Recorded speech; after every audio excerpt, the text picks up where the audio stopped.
seguramente aí dos 100 anos do rádio, né? 100 anos do rádio no Brasil, e hoje vamos falar sobre o radioteatro.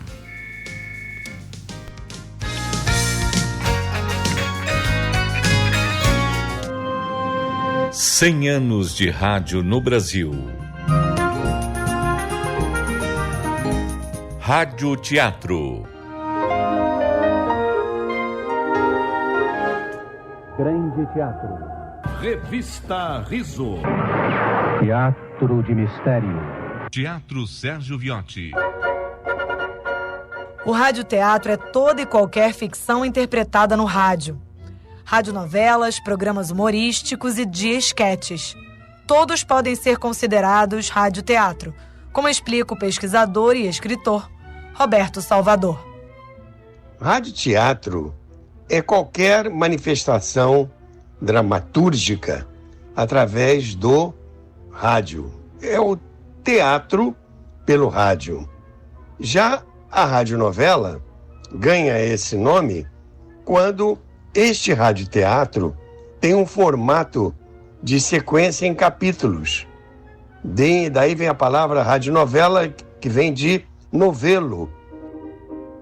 Fabiano de Freitas, dramaturgo. Os dois fazem parte desse gênero mais amplo de radiodramaturgia, né? A dramaturgia que é escrita para ser ouvida e que, portanto, os elementos sonoros são fundamentais. Toda a criação de uma imagem se dá num outro âmbito que não é o visual. Não deixa, inclusive, de ser parecido com a literatura, né? Onde o que completa a imagem é essa imaginação, que você precisa contar com a imaginação do ouvinte para isso. Tudo o que aconteceu ainda me parece tão inesperado e absurdo que é como se nada tivesse realmente acontecido. O radioteatro traz também consigo uma incrível capacidade de ficção, por sua natureza de criar imagens apenas com sons e a imaginação do ouvinte.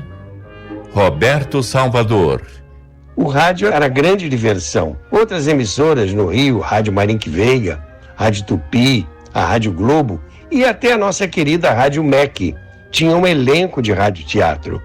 Ele tinha programas de radioteatro destinados às crianças durante a tarde e programas, histórias de radioteatro à noite, no horário nobre, já que o horário nobre naquela época era à noite, até as grandes peças teatrais dos grandes autores foram transplantadas para o rádio e fizeram sucesso no seio dos rádio ouvintes, espalhados por todo o Brasil. Fabiano de Freitas. Dentro da tradição do radioteatro primeiro existem as adaptações, tanto dos clássicos teatrais quanto da literatura. Isso ocupou muito o espaço do radioteatro durante muito tempo, foram grandes adaptações de obras importantes, seminais, né, da cultura brasileira e da cultura universal. É muito importante também que se perceba o espaço que o teatro de mistério e de suspense também teve, né? O Sérgio Viotti foi um dos nomes que levou adiante o teatro de mistério durante muito tempo, né? E ocupava um espaço muito fundamental. Já era de madrugada, quando o Sr. Otis e sua esposa foram acordados por um barulho estranho no corredor. Que barulho mais incômodo. Eu também acordei. O crescimento do radioteatro durante a era de ouro do rádio criou toda uma estrutura nas emissoras da época. Além dos produtores de novelas, dos novelistas, tinha que ter um elenco, tinha que ter um estúdio dotado de tecnologias para a produção de ruídos que imitavam a realidade, tinha que ter uma técnica onde eram colocados os discos, as gravações com as músicas, a produção de ruídos através de discos. Com a chegada da televisão, muito do que era produzido como radiodramaturgia migrou para o novo meio. A decadência do radioteatro não chamaria bem uma decadência, houve uma transformação. Ele migrou para a televisão.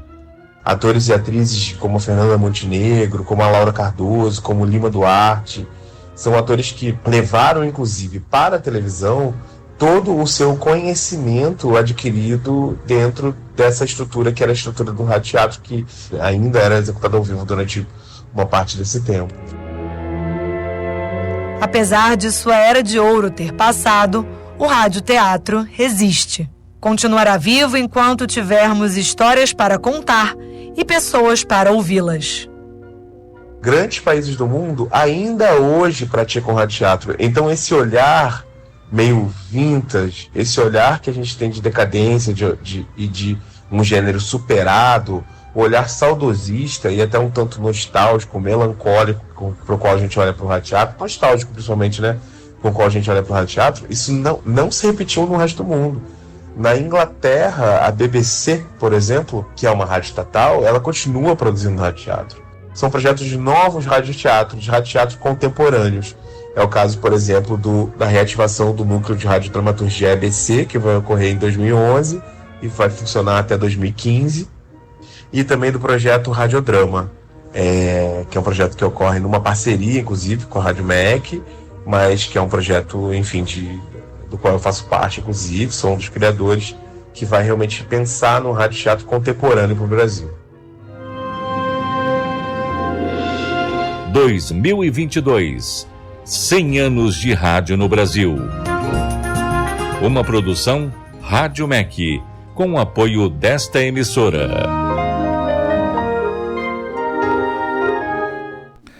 Muito bem, conferimos aí um programete dos 100 anos do rádio, falando sobre o rádio-teatro, né? Lembra disso? Pois é.